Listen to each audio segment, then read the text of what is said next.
বেসরকারি হাসপাতালের রোগ ধরতে নজিরবিহীন বৈঠক মুখ্যমন্ত্রীর দিলেন কড়া দাওয়াই হাসপাতালগুলিকে বাগে আনতে নতুন আইন এবং কমিশন গঠনের কথা জানিয়েছেন তিনি। প্রথমে আপনি 1.5 লক্ষ টাকা দিয়ে একটা বললেন, বড় বড় বিবৃতি দিয়ে অ্যাডভার্টাইজমেন্ট দিয়ে 1.5 লক্ষ টাকা হার্ট অপারেশন কমপ্লিট।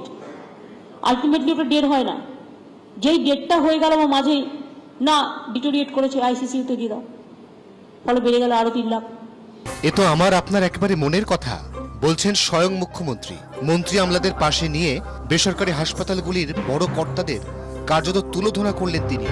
স্পষ্ট বুঝিয়ে দিলেন এ রাজ্যে ব্যবসা করতে হলে সাধারণ মানুষকে শোষণ করা যাবে না। বুধবারে টাউন হল সাক্ষী থাকলো এক নজিরবিহীন ঘটনা।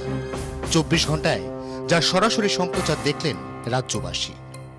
কেউ কেউ হাসপাতাল তৈরির সময় রাজ্য সরকারের থেকে সস্তায় জমি পেয়েছিল, কারুর ক্ষেত্রে স্ট্যাম্প ডিউটি সম্পূর্ণ মকুব করেছিল রাজ্য সরকার। কিন্তু হাসপাতাল তৈরি হয়ে যাওয়ার পর সরকারের সঙ্গে চুক্তি অনুযায়ী গরিব মানুষকে সস্তায় চিকিৎসা পরিষেবা দেওয়ার প্রতিশ্রুতি শেষ পর্যন্ত রক্ষা করেনি এক শ্রেণীর বেসরকারি হাসপাতাল কর্তৃপক্ষ।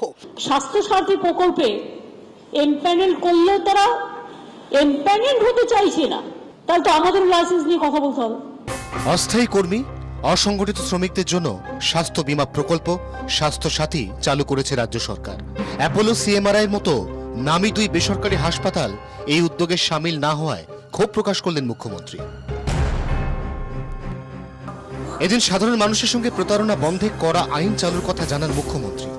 বলেন রোগী ও পরিবারের হয়রানি বন্ধে হাসপাতালগুলিকে ই প্রেসক্রিপশনের ব্যবস্থা করতে হবে। ভেন্টিলেশন যাতে প্রোটোকল মেনটেন করে হয় সেটা নজর রাখতে হবে। ই প্রেসক্রিপশন এবং ওয়েবসাইট থাকা উচিত যেখানে ডেটাগুলো থাকবে। প্রয়োজনে বেসরকারি হাসপাতালের বিরুদ্ধে কড়া সরকারি পদক্ষেপে রাস্তা খোলা রাখতে West Bengal clinical establishment act সংশোধন করার কথা জানান তিনি।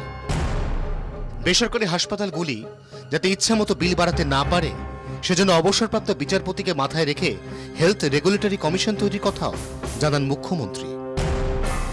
কমিশন গঠন এবং আইন সংশোধনের জন্য 3রা মার্চ বিধানসভায় বিল পেশ করা হবে। একেবারে বিলিং থেকে শুরু করে পারফরমেন্স থেকে শুরু করে এটা একটা মনিটরিং হবে, আর প্রতি মাসে রিপোর্ট আমার কাছে একটা করে আসবে। Every month this monitoring committee must, this regulatory committee must, commission sorry not committee, commission হলে আরো ইম্পর্টেন্ট হবে।